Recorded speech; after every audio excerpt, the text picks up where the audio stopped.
Teman-teman, di episode kali ini kita akan membahas mengenai salah satu kerjasama yang paling penting untuk Indonesia, yaitu ASEAN.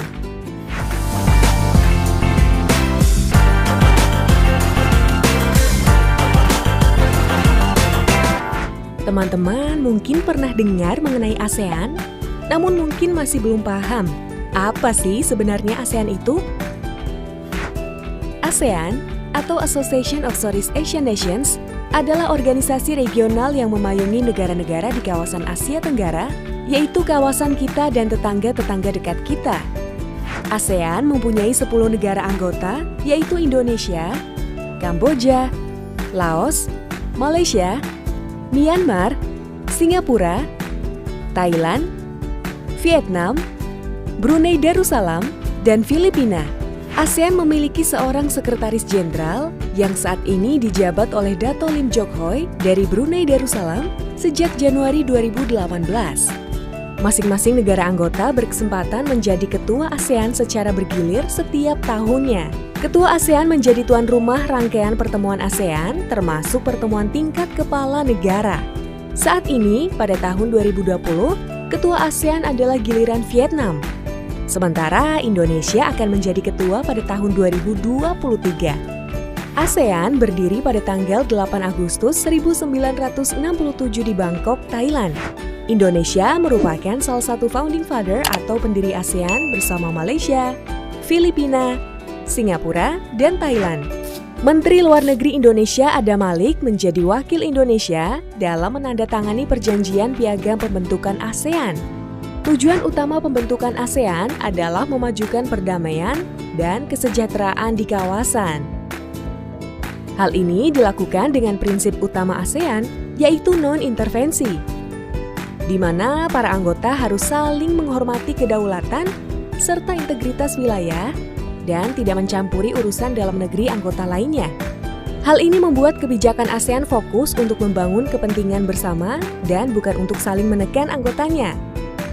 Kita juga bisa bangga loh karena Jakarta merupakan ibu kota ASEAN dengan adanya rumah bagi sekretariat ASEAN sejak 1981. ASEAN bahkan memiliki gedung sekretariat baru yang diresmikan oleh Presiden Joko Widodo di tahun 2019. Sekretariat ASEAN berlokasi di Jalan Sisingamangaraja nomor 70A Jakarta.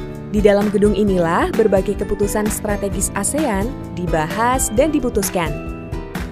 Untuk memenuhi tuntutan dinamika global dan lebih berkontribusi kepada masyarakatnya, pada tahun 2015, ASEAN bentuk konsep masyarakat ASEAN atau ASEAN Community untuk pererat integrasi anggotanya hingga di tingkat masyarakat.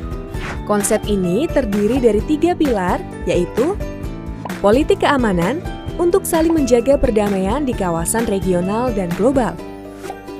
Ekonomi, untuk membangun kawasan ekonomi terintegrasi dan berdaya saing tinggi.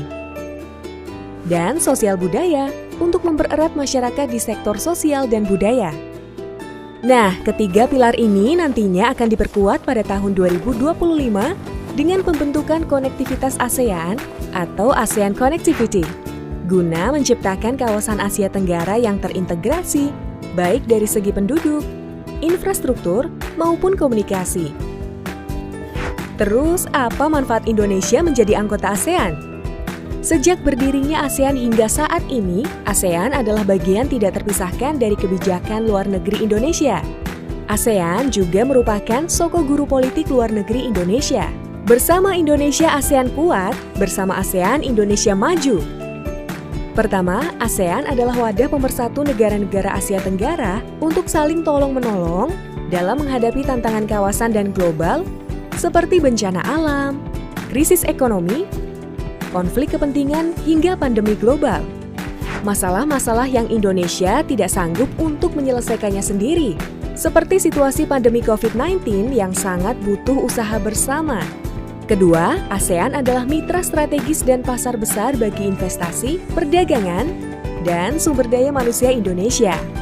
Dengan total wilayah yang luas 5.060.100 km persegi, jumlah penduduk 650 juta jiwa, dan kekuatan ekonomi GDP 2,9 triliun dolar, ASEAN adalah pemain besar dalam ekonomi global. Ketiga, bersama ASEAN, Indonesia dapat semakin kuat bernegosiasi di dunia internasional. ASEAN punya pengaruh besar dalam menjaga perdamaian dan peningkatan kesejahteraan tidak hanya di kawasan tapi juga di dunia. ASEAN punya 10 mitra dialog yang bekerja sama baik secara bilateral maupun dalam kerangka-kerangka kerjasama. Selain mekanisme kerjasama dengan masing-masing mitra dialog, ASEAN menjalin kerjasama melalui mekanisme seperti ASEAN Plus 3, East Asia Summit, dan ASEAN Regional Forum atau ARF. Sebagai contoh, Indonesia melalui ASEAN mendorong konsep Indo-Pasifik untuk menciptakan kawasan Laut Hindia dan Laut Pasifik yang fokus terhadap perdamaian dan kesejahteraan. Pasti sekarang kamu mikir, terus apa hasil ASEAN yang sudah dirasakan untuk kamu? Selain menciptakan lingkungan damai yang sangat penting untuk memajukan kemakmuran, ASEAN juga terus berupaya menciptakan kebijakan konkret dan dapat langsung dirasakan oleh masyarakatnya. Salah satu contoh manfaat yang sudah dirasakan adalah kemudahan saling bepergian ke negara-negara ASEAN. Kamu tidak harus pakai visa untuk berkunjung ke sahabat kamu di ASEAN. Dengan bebas visa ini, Indonesia juga dapat lebih banyak menarik turis ASEAN untuk industri pariwisata. Konsep ASEAN Connectivity juga membuat negara ASEAN lebih gencar membangun infrastruktur dan transportasi untuk memudahkan konektivitas antar bangsa.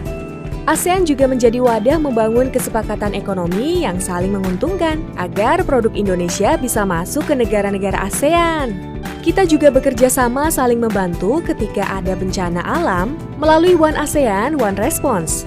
Dan tentunya membuka kesempatan yang lebih besar bagi sumber daya manusia Indonesia seperti kalian-kalian untuk berkarya.